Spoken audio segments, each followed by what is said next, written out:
Would you say God's love is conditional or unconditional? Sorry? Would you say God's love is conditional or unconditional? I'll probably go with unconditional. Unconditional? Are you sure? I mean, depends what scenarios you're talking. Any scenario. Yeah, I would normally go with unconditional. But what that means is that God would love the believers and the disbelievers equally. yeah, I mean, the Christian position normally he does. So you're saying God doesn't... Do you believe in heaven and hell? Yes, I do. So how does unconditional Yes, work I mean, yeah. when you're going to put some people in the hellfire? Yeah. Those who don't believe. Yeah, so then, How is that unconditional love? yeah, so the normal understanding is that God loves every single person. So when I was in a sin, living a sinful life prior to becoming a Christian, God loved me, okay, and He loves me in the exact same way that He loved me after I became a Christian, okay. Now, do the scenario later. Yeah, so In the year after. yes, I'm saying some people try and argue against, let's say, the reality of hell, because they say, how can a loving being send, this sinner to hell? Yes. Well, then normally say that, well, God, number one, He is loving, but He also has another attribute of just, and so, or justice. So, Which brings in the condition. yeah, no, You see what I mean? one second, no. So, As soon as you use the word just, you bring in the condition. So His justice does not negate from His love. So even though I can love someone, No, they're two different things. Yeah, I His know. justice I know, that's and what His I'm love are two different things. That's what I'm trying to When you say that he uses His justice to basically condemn people to hell or reward them by putting them in heaven, you see, this justice is the condition. So it's not unconditional. His love, obviously, you wouldn't say God is loving to these disbelievers who are condemned to eternal damnation in the hellfire. Would you call that love? I would say He's loving to them. No. Yes. Really? Do you know what I'll say? After He puts them in the hellfire, would that still be considered love? Can I finish my point? Yeah, please do. So I would say that if God brought all people who willingly, through a free will decision, decide not to follow Him and form their nature in such a manner that they don't want to be in the presence of God, I would believe that it's not a loving thing to bring that individual into heaven. From whose Because- perspective? One second, just from my perspective, because you asked me. No, these people who are the disbelievers, Yes. and they're disbelieving based on their own free will. Yes, you're saying they are not loving. No. So what I was saying Yeah. was, is it loving to put someone in a scenario that they do not want to be in? So let's They say want to be there. No, they don't want to be in. So Okay. Means against the will, you mean? Yeah. So let's say Okay. I love philosophy. Yeah. Yeah. I'll give you an example. I can tell. I can sit down. I can sit down for 2 hours. Let's say listen to Richard Stallman. I can listen to him for 2 hours. Okay. Yes. If I bring my wife there, okay, and I believe it's the most loving thing. You need to learn about this philosophy. If I bring my wife to, sit go to down, sleep. what is this? This is painful. This is hell. I don't want to listen to this for 2 hours, okay? Because her mind is not in that manner to be able to be in that scenario. different She doesn't interest want to from be- Yeah. So I'm saying someone who willingly chooses to submit themselves to God and follow His way and want to be in His presence, but then being in His presence when they die is something which they would want to be in. Yes. It's a state of happiness. Yes. But someone who chooses and decides, I don't want to be with this God. I want to live for myself independently. I don't want to be with this being. I don't care about a God. I don't care about your understanding of heaven and hell. Blah, blah, blah. I'm just going to live my own life. Okay. Let's use an example like Richard Dawkins.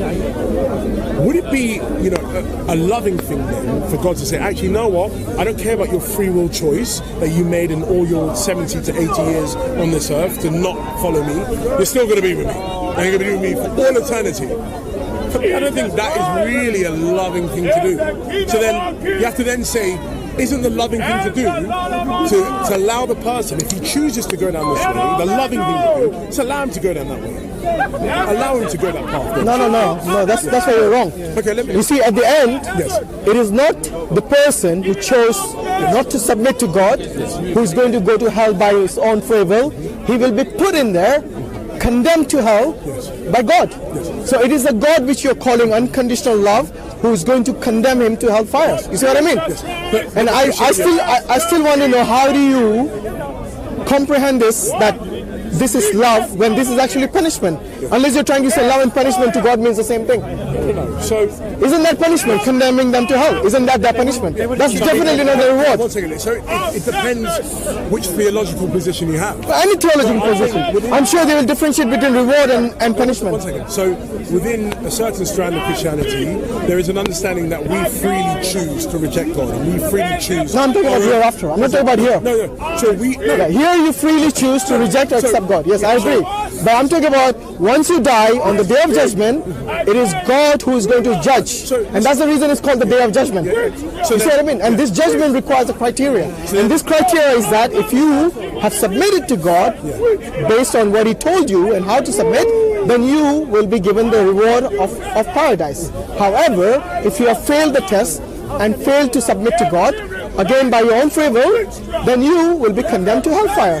It's a simple scenario. On the day of judgment, it is God who is going to make the decision. So anyone who says God has unconditional love, they do not take into account God's punishment, because punishing someone, like for example, look, if your child does something wrong, you might punish him, but then that punishment is something which is befitting your child. So you see, you're not going to eternally burn him in hellfire. Yes, I wouldn't call you a loving father if you burn his finger, even if he does something wrong. Then I wouldn't call you a loving father, because you are basically punishing him something beyond that child's capability. Now, if God does this to a person who has rejected him, who have decided not to submit to him, and he burns him for eternity, no one can say that is the love of God. That is a punishment of God. That is a wrath of God. And you do understand, God, this loving God which you call unconditional love, has also got wrath. Yes? I would say He is able to show His wrath and His love and His justice. All three of them are intrinsic to God. So no one can say His love is unconditional, because Jesus, in the Old Testament you'll find that people who are believing in other gods, people who lie, people who are hypocrites, God hates them. He uses the word hate. Yes, I hate the sinners, I hate X, Y, and Z. So these people are condemned by God.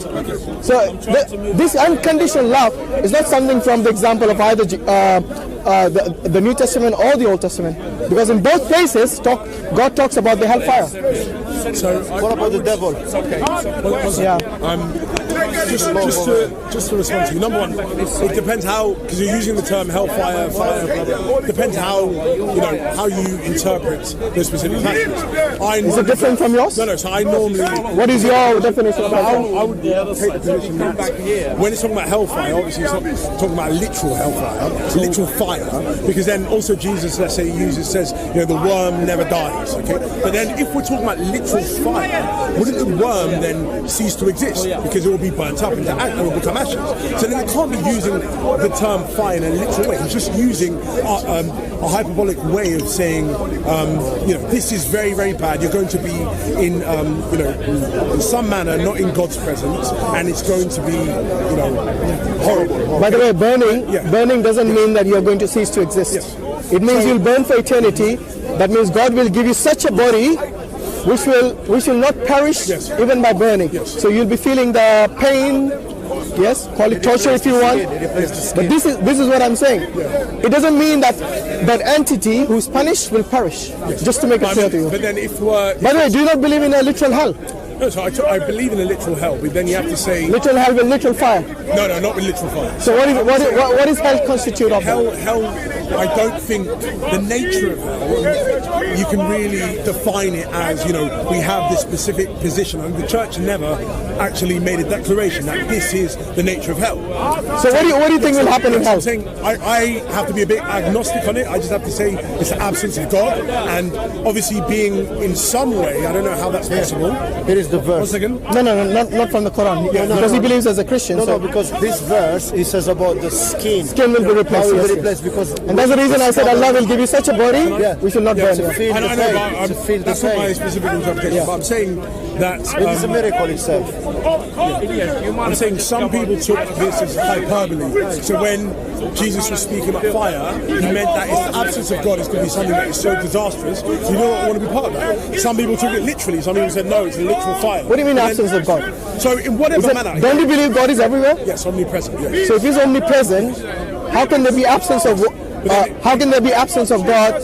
For example, in your scenario here, the hellfire. Then it depends what you mean by omnipresent. It depends how you define it. By the way, the Muslims don't believe that. The Muslims believe that God is omnipresent in the sense that His knowledge is everywhere. Yes. Oh yeah, good. So Yes. I mean the philosophical position on omnipresent. I don't know if the Christians have the same position, because from what I heard, most Christians, to my knowledge, they believe in a literal hell with literal fire. Yeah. No, but And that's also the Muslim position here. Yes. Just to make sure. well, omnipresence, I mean, in the literature, a lot of people would define it as God is cognizant of. That means he knows what's happening at that So by point in knowledge, space, yes. and he can act. He's causally active at that point in space. So God is not omnipresent, as in he takes up space, like God is just divided amongst our reality. No, that means he knows what's going on here, and he can causally act at this point in time. That's what omnipresence means. So what that just means is that whatever we're meaning by omnipresence, we're just saying that God is not omnipresent in that whatever sphere of reality that's called hell. And it just means that God knows what's going on there, but he can't causally act at that point of So you're saying these people who have been condemned in hell, they will not be harmed in any way or form? No. So I'm saying they will. I'm saying I don't know, because that's the issue. Because a lot of scholars would say, Isn't the word lake of fire mean the lake of fire? yeah, but what did it mean? Did it mean the dumping place outside of Jerusalem when he used the word like Gehenna?